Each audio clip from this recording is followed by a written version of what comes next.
আমাদের বাদুড়িয়া বিধানসভা কেন্দ্রের প্রার্থী সুকৃতি কুমার সরকার মহাশয়কে আগামী বিধানসভা নির্বাচনে 29 এপ্রিল 4 নম্বর বোতাম টিপে পদ্মফুল চিহ্নে ভোট দিয়ে জয়যুক্ত করুন। এখানে যারা মা বোনেরা বসে আছেন এবং তাদের বাড়ির লোকেরা যারা রয়েছেন, যারা বাড়িতে রয়েছেন, তাদেরকে একটা কথাই বলবো, 2026 আমাদের অগ্নি পরীক্ষা। অনেক হয়েছে, 15 বছর ধরে অনেক অত্যাচার, অনেক সম্মানহানি হয়েছে।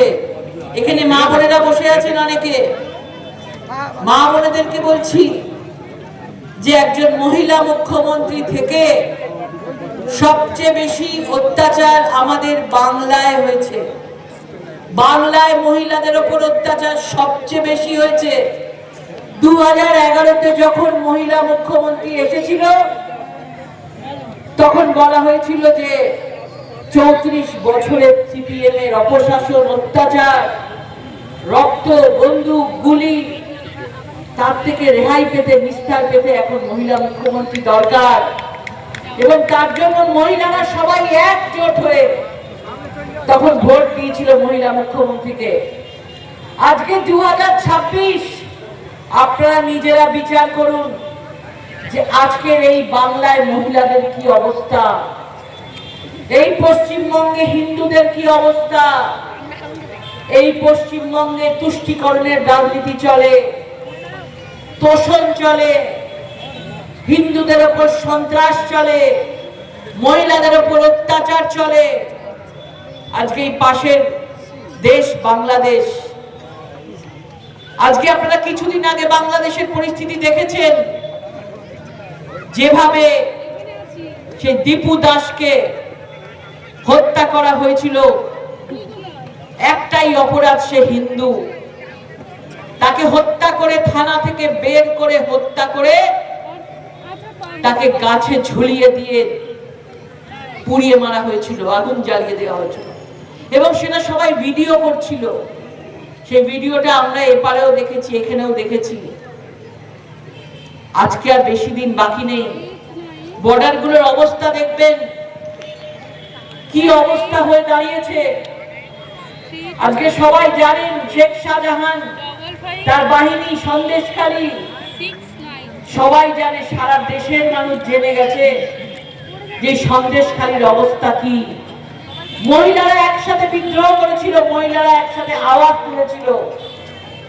এই প্রথম দেখা গেছিল যে বাংলার মহিলারা সেই সন্ত্রাস থেকে বেরিয়ে সবাই মিলে গাড়ির সামনে শুয়ে পড়েছিল, কিন্তু বিদ্রোহ থামেনি, আওয়াজ থামেনি, প্রতিবাদের আওয়াজ কিন্তু, কণ্ঠস্বর কিন্তু চালু ছিল। আজকে জবাব দেওয়ার সুযোগ এসছে, আজকে জবাব দেওয়ার সময় এসছে যে এই জিনিস আর চলবে না। ভারতীয় জনতা পার্টি একমাত্র বিকল্প পার্টি এই বাংলায় রয়েছে যারা বাঁচাতে পারে সকলকে, যারা আস্থা দিতে পারে, যারা সম্মান দিতে পারে। আজকে কদিন আগে দেখেছেন আরজি করের ঘটনা, 2 বছর হলো। আরজি করের সময় ওই দিদি বলছিলেন সবাই রাস্তায় রাস্তায় গ্রামে নেমে গেছিল, কোনো রাজনীতি দেখা হয়নি। সেই সময় রাজনীতির ঊর্ধ্বে গিয়ে মশাল নিয়ে, মোমবাতি নিয়ে সবাই সেই নির্যাতিতার বিচার চাই, জাস্টিস চাই বলে সবাই বেরিয়েছিল। কিন্তু একজন মহিলা মুখ্যমন্ত্রী হয়ে আজকে মহিলাদের কিন্তু বিচার হয়নি।